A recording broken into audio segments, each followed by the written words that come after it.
Okay, so maybe let me first start by defining what unimodality is. Okay, so let's say that we have some sequence of numbers, a0, a1, up to an, and the real numbers. They're said to be unimodal if a0 is less than or equal to a1, and so on, up to the mode, which is am, and then we start weakly decreasing. And here, we require m to be anywhere from 0 to n. So here we allow for weakly increasing sequences are unimodal, and weakly decreasing sequences are also unimodal. Okay, so why should we care? Well, I'm coming from combinatorics, so usually the sequence that I care about is some grading of some combinatorial objects. Like maybe you care about the number of non-isomorphic graphs on n vertices, and you're grading it by the number of edges that they have. Okay, and then maybe you want to say something about the distribution of these numbers, because maybe you're like sampling these objects, and you want to say something about maybe it's like more likely that you're going to sample something from sort of the middle area. But that's not really the reason I care. The reason I care is that this is such an easy problem statement, yet the results are often very hard to prove and require like techniques from different fields. So it's like in order to prove unimodality results, you sort of have to pull from lots of areas, which is pretty interesting. Okay. So one way to prove unimodality is by generalizing, right? If a problem is hard, maybe if we generalize our result, maybe it'll be easier, right? This is often what we see in mathematics. So let me define two other properties. Okay, so let's say that a sequence AI is log, so once again, always be working over the real numbers, is log-concave. And for the rest of the talk, I'll abbreviate this LC. If AI times or AI minus 1 times AI plus 1 is less than or equal to AI squared for all I between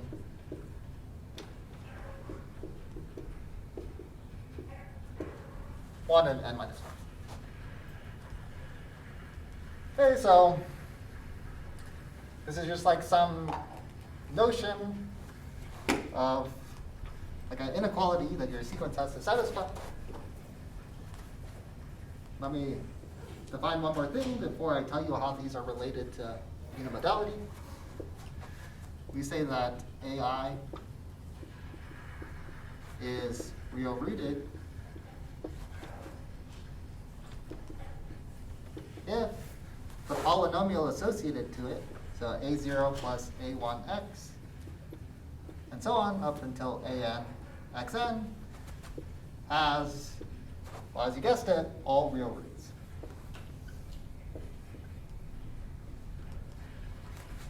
Oh, and I might abbreviate this RR for the rest of the talk.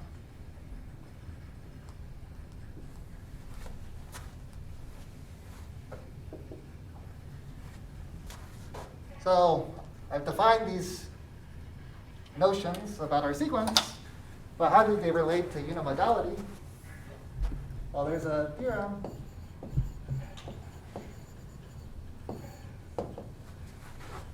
So if your sequence AI is real rooted, then it's log-concave. This is 1. And 2, if your sequence AI is log-concave, and let's say m positive, then it's unimodal.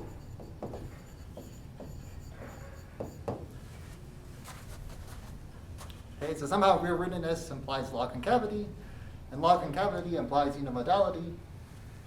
And this condition isn't so restricting because what I care about is combinatorial sequences, which are sort of already naturally positive. Okay. So in this talk, I'll probably go over the proofs that I like, just because one thing I like about this topic is a lot of the proofs are pretty beautiful. Okay. So first, let me talk about 2.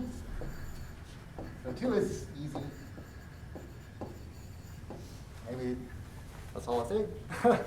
Well, you could take you can compare the ratio of consecutive terms. Unimodality is just saying that if the ratio of the consecutive terms ever reaches greater than 1, it stays bigger than 1. And here, log-concavity says that the ratio of consecutive terms is weakly monotonically increasing. Okay, so let me talk about 1, because 1 is more interesting. So 1 follows from the following lemma. And this is given by Newton. So if your sequence is real rooted. Can you repeat one more for the easy case? Oh, for the easy case. Yeah, Yes, for the easy case, you just compare the ratio of consecutive terms. So you compare, let's say, AI over AI plus 1. Okay. So what is unimodality saying? Well, it says that once you reach the mode, then you have to weakly decrease. Which means that once you reach the mode, you have to stay bigger than or equal to 1. Okay, what is this saying? Well, this is saying if you rearrange the ratios, this is saying that AI over AI plus 1 is bigger than or equal to AI minus 1 over AI. So because I'm weakly monotonically increasing, if I'm ever bigger than 1, then I have to say bigger than 1, because I have this condition that the ratios are always weakly increasing. Is that, never mind.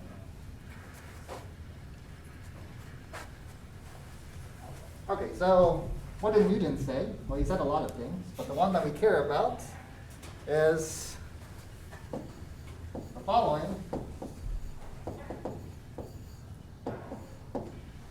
That this sequence BI is log-concave, and now I have to define what BI is.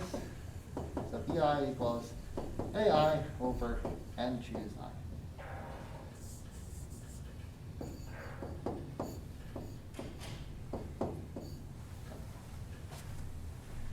So maybe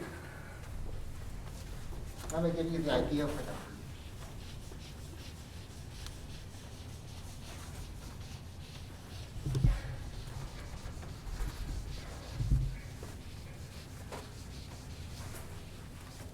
Okay. So the proof I give.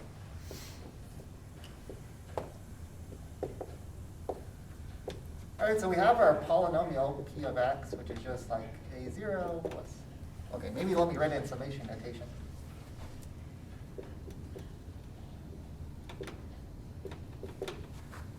Right, or if I re-express it in terms of the BIs, this is saying that I have this polynomial here as real roots.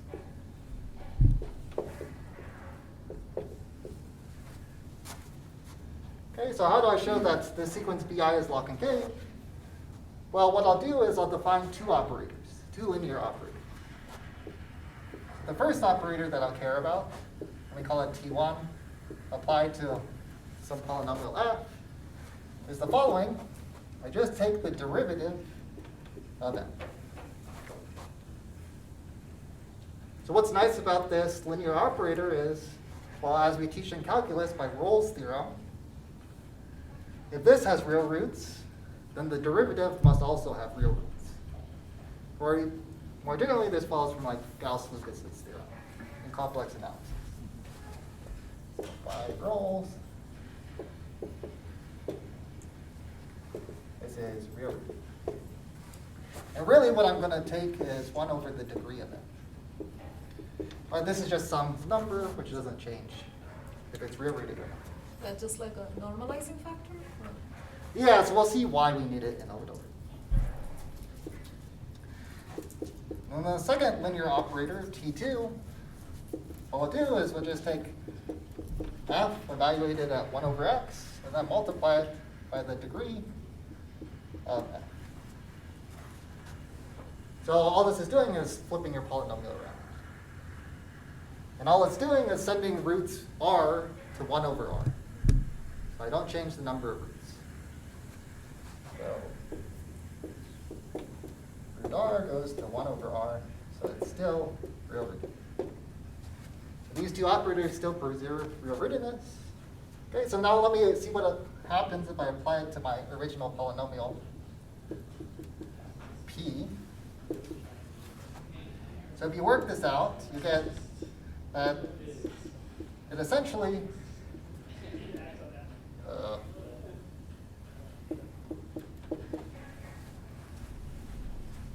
let me make sure I get the indices right. I always mix them up.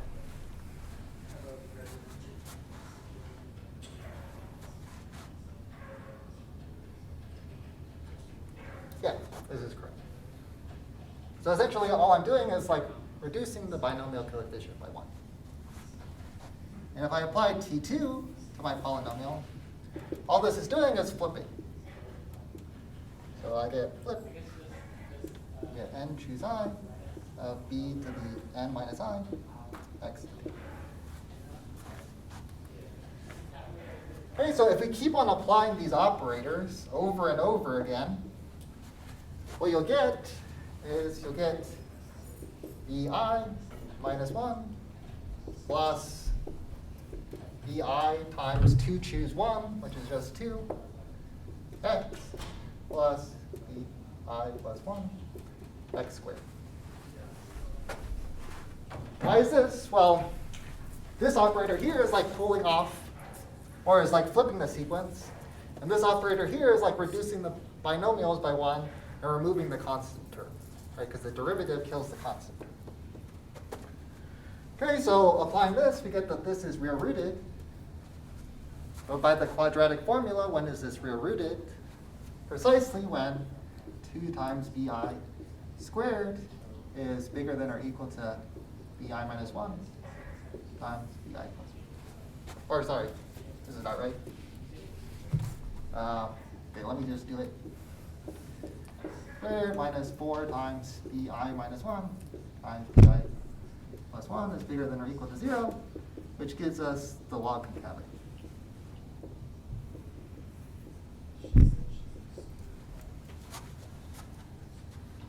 Yeah? Did you also prove this theorem, part 1, by saying that the coefficients in terms of the roots are elementary symmetric functions, and then using some kind of like, basically like expanded out in terms of symmetric monomial, like monomial symmetric functions? Yeah, you could probably do it that way. I think Yeah. you can just do that. Yeah, I think you can do it as well. Yeah. This is cleaner, I'm just wondering. Yeah. But yeah, I think you can. Yeah. Any other question?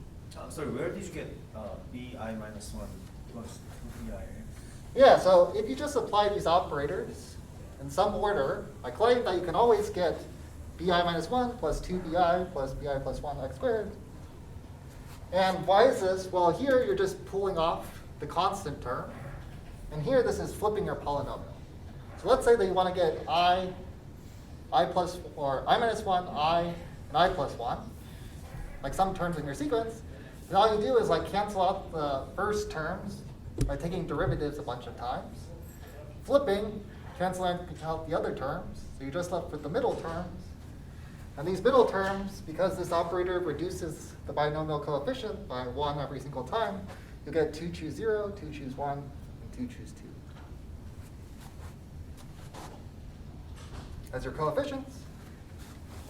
And you can check that you can always apply your operators in some way to get this. Any other questions? Are you equating something or? No, I'm just applying these two operators over and over again. Over and over? Uh-huh. Okay. Until I'm finally left with this. And because these preserve real rootedness, I get that this is real rooted. So I can check by the quadratic formula, what does it mean for this to be real rooted? And it's precisely the same thing as this sequence is log-concave. Is it an old proof or is it a recent proof of this fact? Do you know? I don't know what Newton did, but yeah, I don't know. Historically, I'm not sure. I would bet that Newton did the elementary symmetric function version. Yeah, well, probably. He did all those formulas and like the inequality and all that, but that's just my guess. Okay. So now, good. Is there an easy way to clear the whole board? Yeah, if you click on the eraser again, there should be an option. Ah, perfect. Okay. So I've convinced you that, okay, maybe let me give the Venn diagram. Right, so out here we have sort of unimodality. Within this, we have log-concavity. And within this, we have real rooted. Maybe let me give you some examples of each one of these. The things that are real rooted, well, for instance, the classic example is the sequence of binomial coefficients.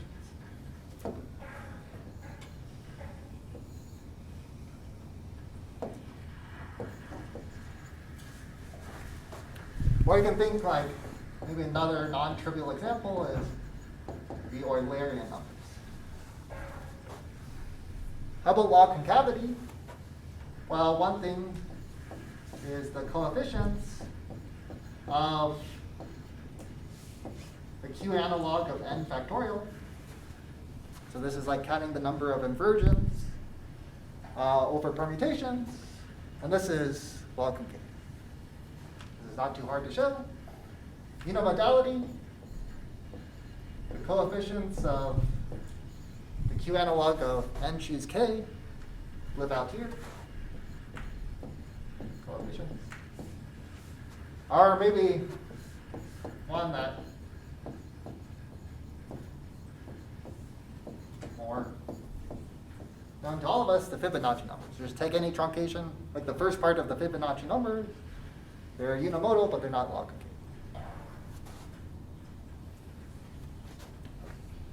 Any questions?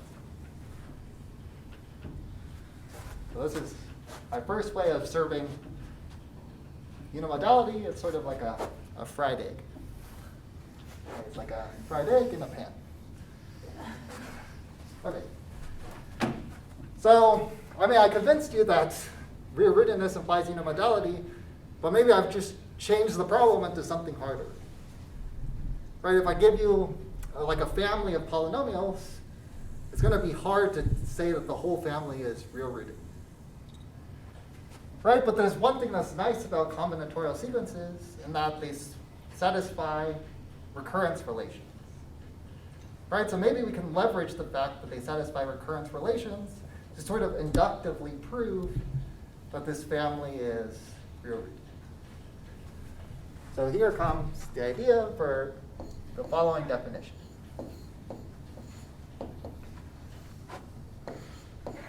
Oops.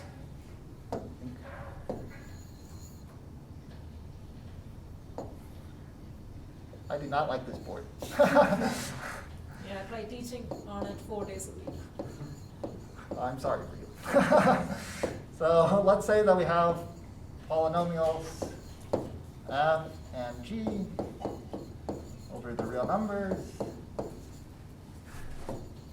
with real roots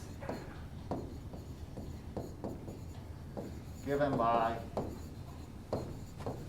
so let's say that the roots of f are the sequence Ri, and the roots of g are Si. Okay. So So we say F interlaces with G if, or maybe it's some notation, which we denote by this, if, so there's two cases. Let me get this right. So the degree of G equals the degree of F. And the roots satisfy the following property: Sn is bigger than or equal to Rn. Sn minus 1, Rn minus 1, and so on, up until S1. Right, so the roots of the polynomials are sort of interlaced, hence the name. Or the second option is the degree of G. So that's the notation for interlaces are you using, or is that just a pairing? Oh, sorry. I think I got this wrong. This is +1. Yeah, so this is the definition. No, the notation F is Oh, yeah, very this is the smaller than notation. G. Ah, okay.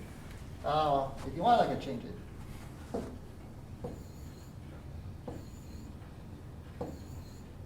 There doesn't seem to be a standard notation for what this is.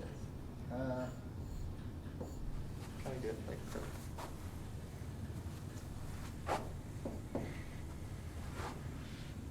And this should be, sorry, I messed up my index. Which is liable to happen. Rn minus 1, Rn minus 2. Or the degree are equal. And we start with Rn, Sn,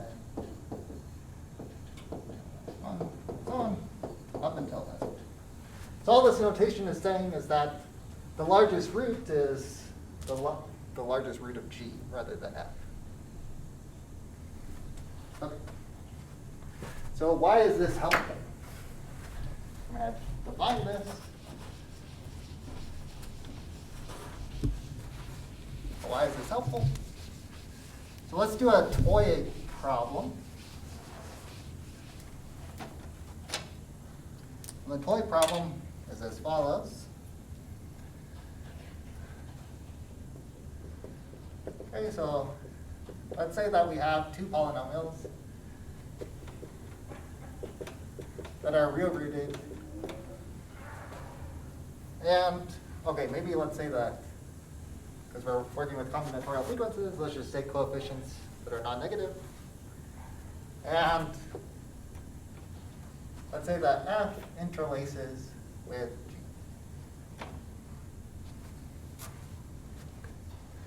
So let's consider the polynomial H is equal to x times F plus G.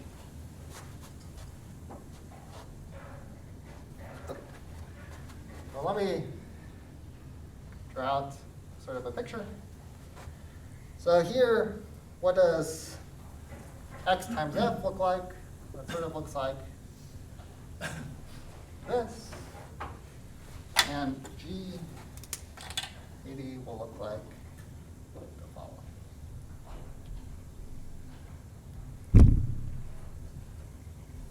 So here I have S1, S2, and S3. And here I have R3, R2, R1. And the 0 I'm picking up because of the x term out front. Yeah. Sorry, are we thinking of a set of roots with multiplicity? Yes. Yeah.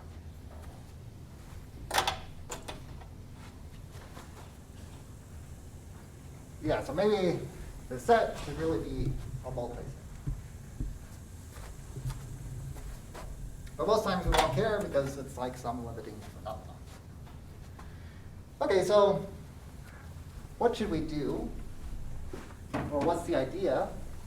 Well, the idea is to evaluate h at the roots of g. Well, let's take S3 and plug it into h.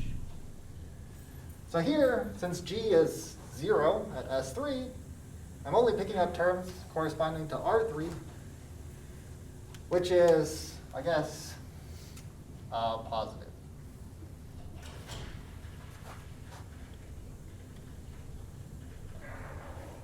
Oh, sorry, negative. Right, because F is below S. And then h of S2, if I look at S2, g is 0, but x of f is positive. And h of S1 is back to negative. So what would we teach our calculus students? Well, by the intermediate value theorem, I must have roots in between these points. All right, so this guarantees h has roots. Let's call them T2 and T3. We'll see why in a little bit. Such that S3 is bigger than or equal to P3 is bigger than or equal to S2.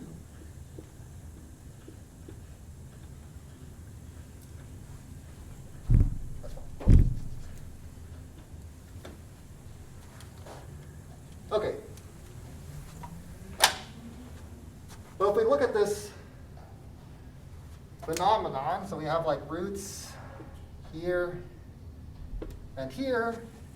Here, this is saying that I'm negative. So I look like this. But here, my coefficients are positive or non-negative. So what's the limiting behavior of h? Right, as I go to positive infinity, h should go also to positive infinity. So somewhere, I need to cross back over. Right, because f and g have non-negative coefficients. So the leading coefficient of h is positive. I must cross back over. And similarly for this.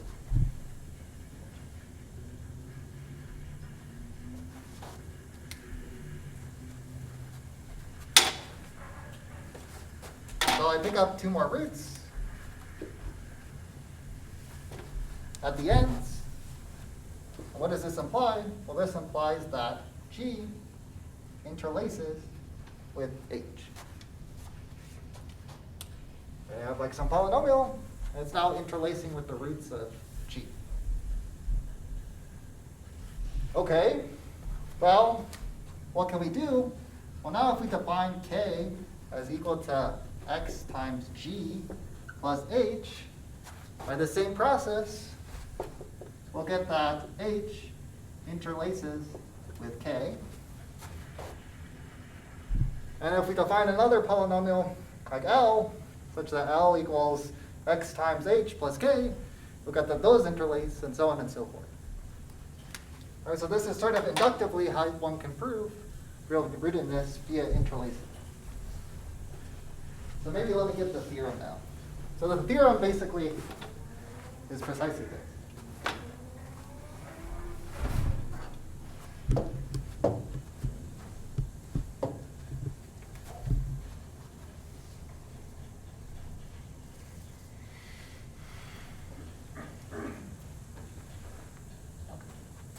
Theorem. This is by Liu and Wang. Okay. So let's say that we have a sequence of polynomials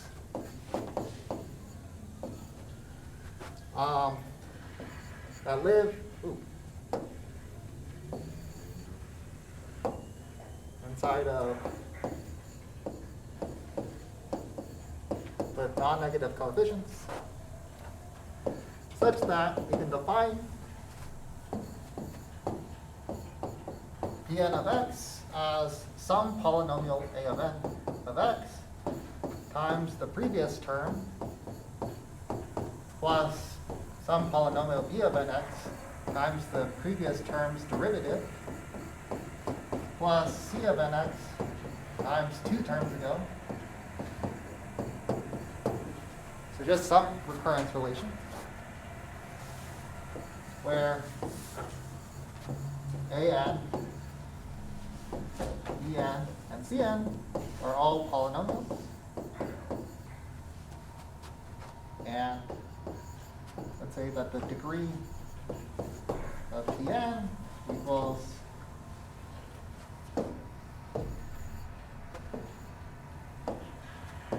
the degree of Pn minus 1 plus 0 or 1 for all n. Okay, so this is just some conditions. We need one more. So if Bn and Cn are, oops, it should be the other way around, less than or equal to 0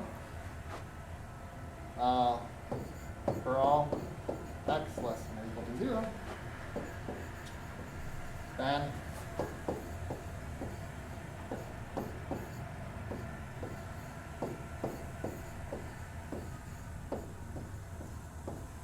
you get that this is an interlacing family of polynomials, meaning that they all have real roots. And it's a bit stronger. It's saying something about the location of the roots as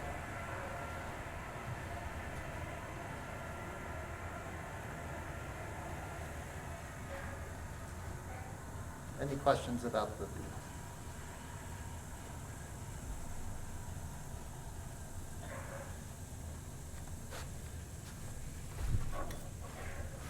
Or maybe let me tell you some applications of the theorem.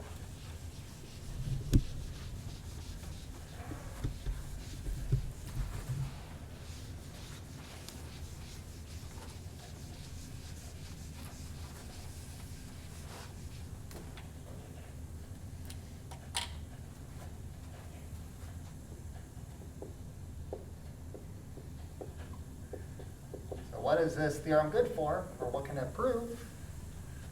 So it proves that most orthogonal polynomials have real roots. So these are like things that you see in analysis, right? Like Legendre or Sorry, what does it mean, the hypothesis? En, Cn, so these are polynomials. yeah. So if you evaluate it at x less than or equal to 0, this has to be less than. Like a,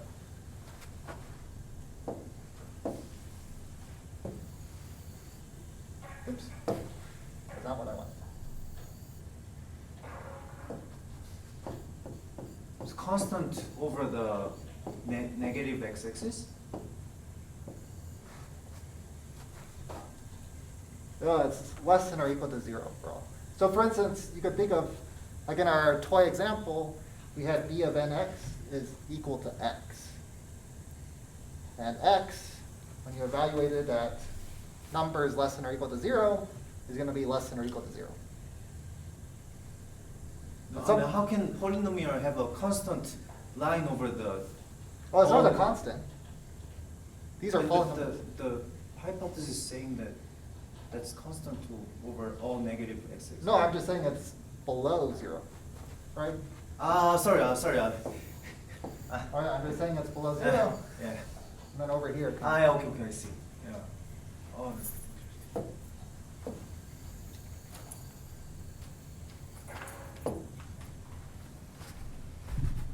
Any other questions?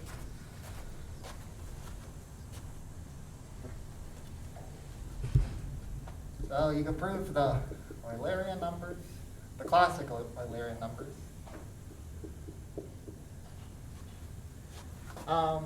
Maybe I should list some open problems.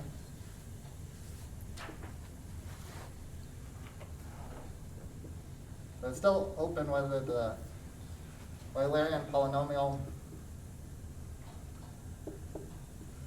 or R stack sortable permutations is real rooted. and also for graded posets. This is also. And then now there's other ones like matching polynomials or grams.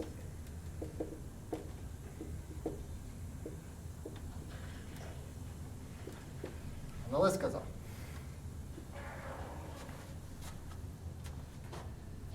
You can also prove some nice theorems. So this isn't how this theorem was originally proven, but you can infer it from this. So let f and g once again be polynomials over the non-negative numbers with real roots.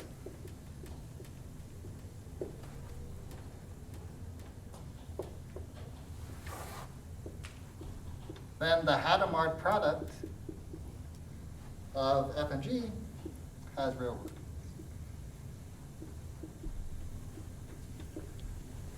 Right here is the Hadamard product, or I guess the term-wise product.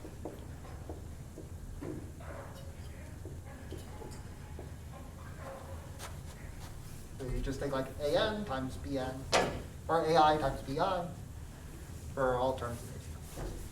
What does this prove? Well, for instance, this proves that the Narayana numbers are real rooted.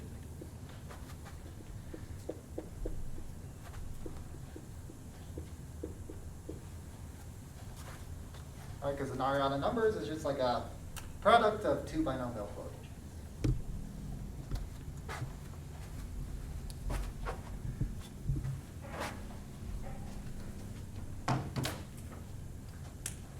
So given the time, is there any questions? Yeah. So can you say again how, like, the fact that polynomials like interleave relates to the real rootedness? So I guess implicitly when I'm saying they're interlacing, these polynomials have real roots. Because in the definition for interlacing, the polynomials had to be real rooted to begin with. So this proves that they're real rooted, and something even stronger, it tells like how the roots interact with the terms in the sequence, like the neighboring terms in the sequence. Okay, so if you could prove, so all of these like applications and like sequences that are found to be real rooted, they did it by finding that like they are coefficients of these interweaving polynomials? Yeah. So you can like write these in terms of like a recurrence relation. Like for instance, the Eulerian numbers is like a nice recurrence relation. And then using this recurrence relation, you can prove that like for all n, like a0 of x has real roots, a1 of x has real roots, a2 of x real roots. And moreover, these roots are interlacing, which sort of allows you to inductively prove it for the next thing. Thanks. Any other questions? Okay. We don't have too much more time. So maybe let me jump to the second viewpoint, and we'll see how far we can get. Yeah, so there's like way more things you could say about real rootedness. But let me jump. So I can officially say I've served it to you two ways.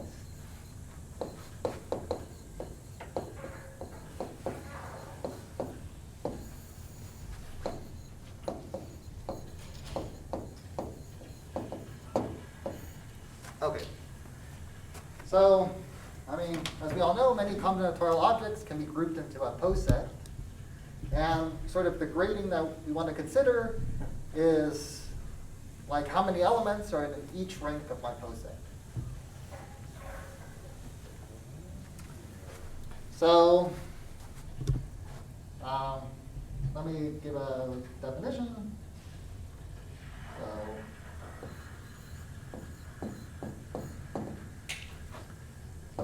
let's say that we're given a ranked or graded poset, like some set with some relation.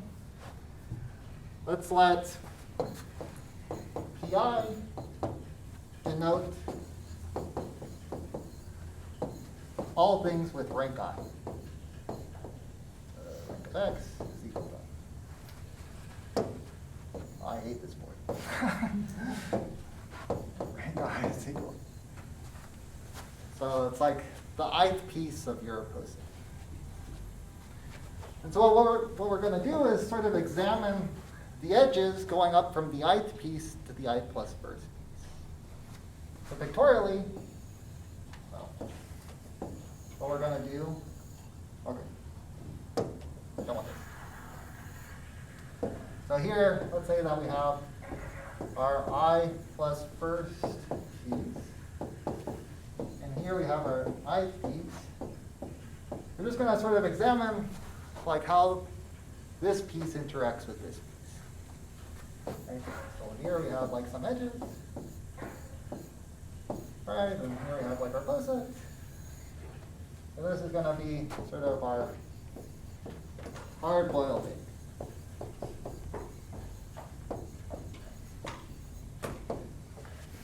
Right.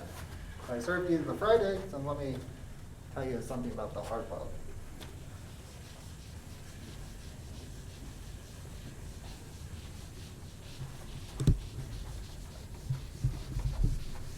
The first result is coming from probability.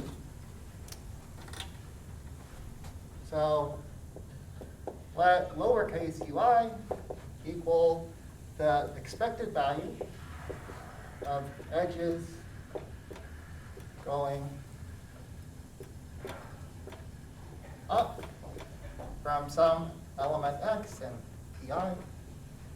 Well, from any given element. So it's just like the total number of edges divided by the number of elements in Pi.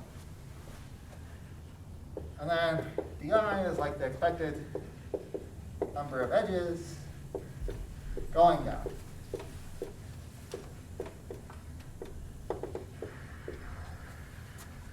So it's a simple lemma to prove that if this expectation weakly decreases, but the di's weakly increase, then A0, A1 up to AN is log-concave, where AI is the size of.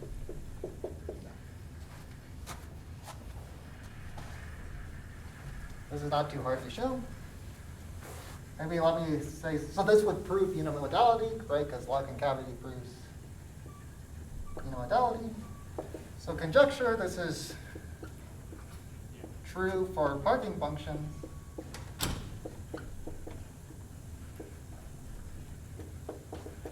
Graded by area.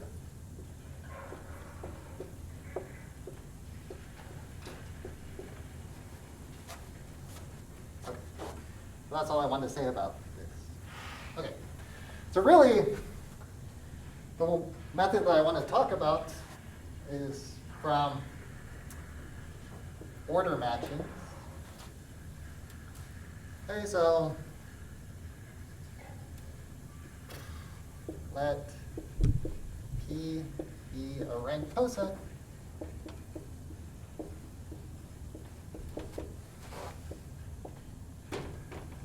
U as an order matching.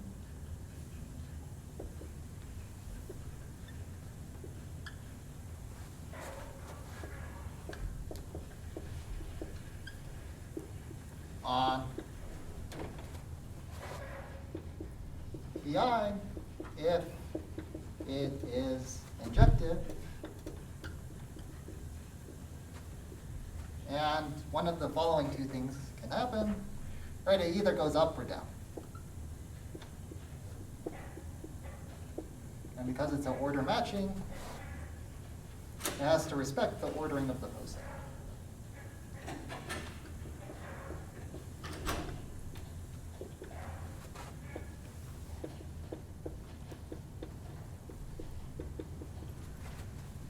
here we go backwards.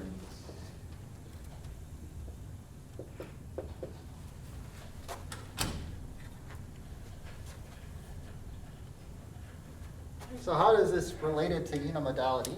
Well, essentially, these are just injective maps. There really isn't something interesting that's being said by this lemma. But we're going to use this viewpoint to develop some techniques. So let P be the ranked process of rank n. Suppose there exists an order matching, basically going up at some point,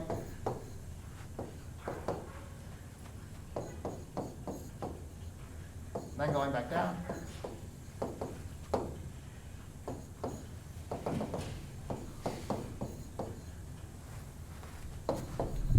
And P is rank unimodal. It's also, you can prove it's also Sperner. If you know what that is, perfect. If not, don't worry about it. And why is this? Well, order matchings are injective maps. And because these are injective maps, that means this is smaller than this, which is smaller than this, and so on. And then here, the injectivity is going the other way. Right, so that means that this is smaller than that, and that's smaller than that, and so on. Okay, so this lemma really isn't saying something profound, but it's something that can sort of elevate this to something more useful, is if we take a linear transformation, let's call it capital UI, from R, so it's like the formal combination of the ith elements of your set, your post set. You say that this is order raising.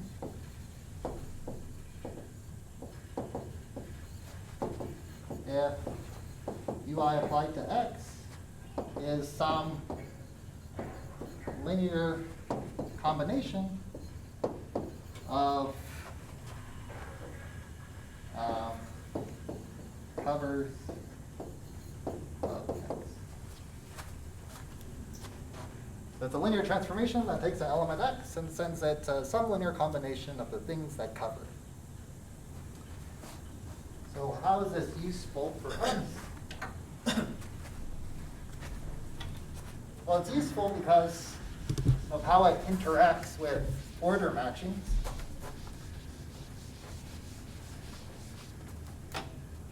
Which is the following proposition.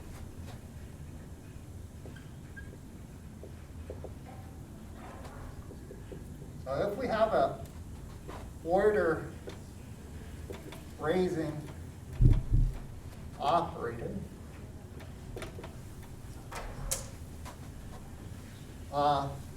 UI is injected,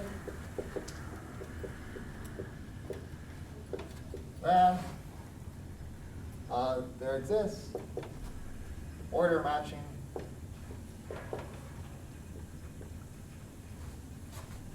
U from EI to EI plus 1. And likewise, if an order raising operator UI is surjective,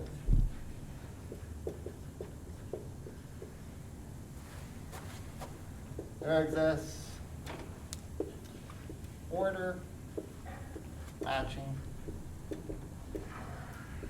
U from EI plus 1 to BI.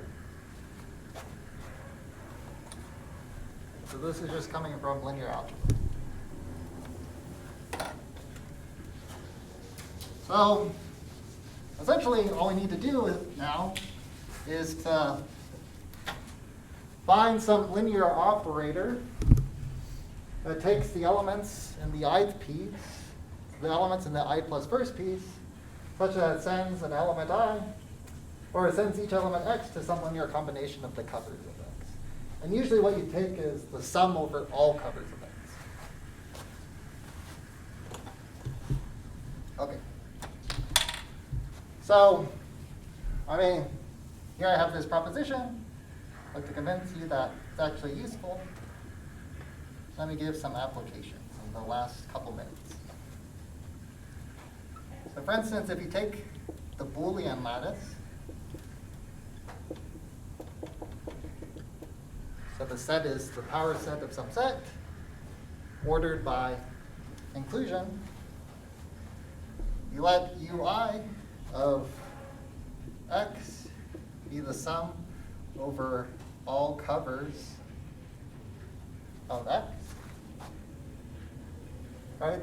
So this is a order raising operator. And it's not hard to prove that ui is injective for I less than or equal to n over 2, and surjective for I bigger than or equal to n over 2. All right, so this is saying that n choose k grows up and then grows down. So this isn't really interesting because you sort of already proved that n choose k grows up and grows down, or is unimodal in like your undergraduate classes just by comparing the terms. But what's more interesting is that if we consider the natural Sn action on the Boolean lattice. So just take your set is like the power set of the numbers 1 through n. And you let G be some subgroup of Sn.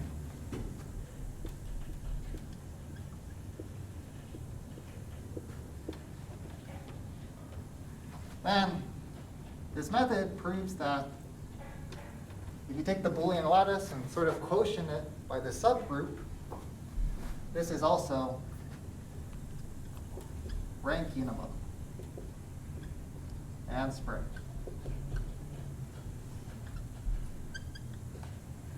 And so what are applications of this? Well, this proves that the coefficients of n choose k, like the Q analog of n choose k, is unimodal. It also proves that the number of non-isomorphic subgraphs on n vertices graded by the number of edges, this is also unimodal. And that fact doesn't even have like a easy proof. So somehow you're getting some non-trivial facts from this. So let me stop here.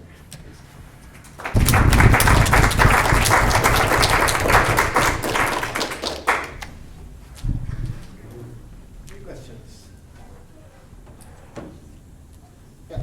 So for this geometric modularity, what are some applications of unimodality to geometry? Like what kind of polynomials come up in what contexts?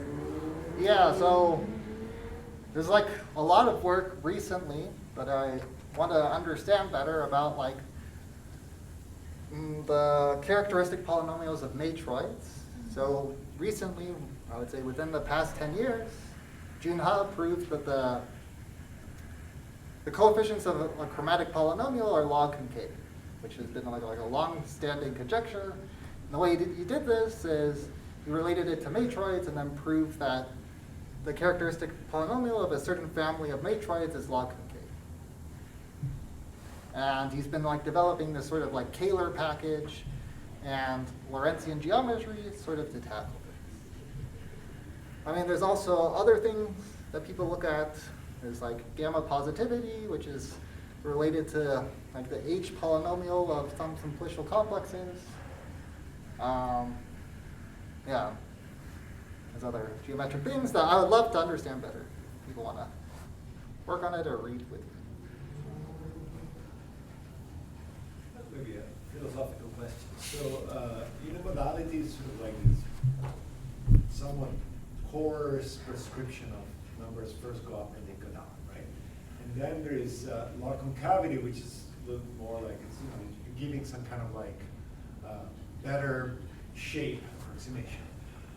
Are there or are there expected to be other sort of like refinements of unimodality that are meaningful or interesting that people should study? Like you mean with multiple distributions, or do you mean like No, just saying something about the distribution? something that is unimodal, but now you're gonna say, okay, the any two points, any two consecutive points maybe are bound by a parabola or by a quadratic thing, or by a, some sort of. It's like stronger than log-concave kind of. Yeah, I mean, Conditions. log-concave is an example of a finding that, asking for even more strict behavior than just unimodal. But what, is log-concave the only special one, or one? I mean, there's like a notion of like strongly log-concave, which is like you're log-concave, except you're like dividing by appropriate binomial coefficients. Probably like the nicest distribution of numbers is coming from real rootedness. So people like prove something about the distribution. Like once you have a polynomial that's real rooted, sort of the distribution is nice, and there's people that have like results saying, okay, when does this distribution approach like a binomial or like a normal distribution on the limit? And people also like have results about where like bounding where the mode has to be, because that's another hard problem for unimodality, is correctly describing where the mode has to be in your sequence. But yeah, most of these results are for real rootedness because that's sort of the nicest behavior. If you want to say something like general about your distribution for like all sequences.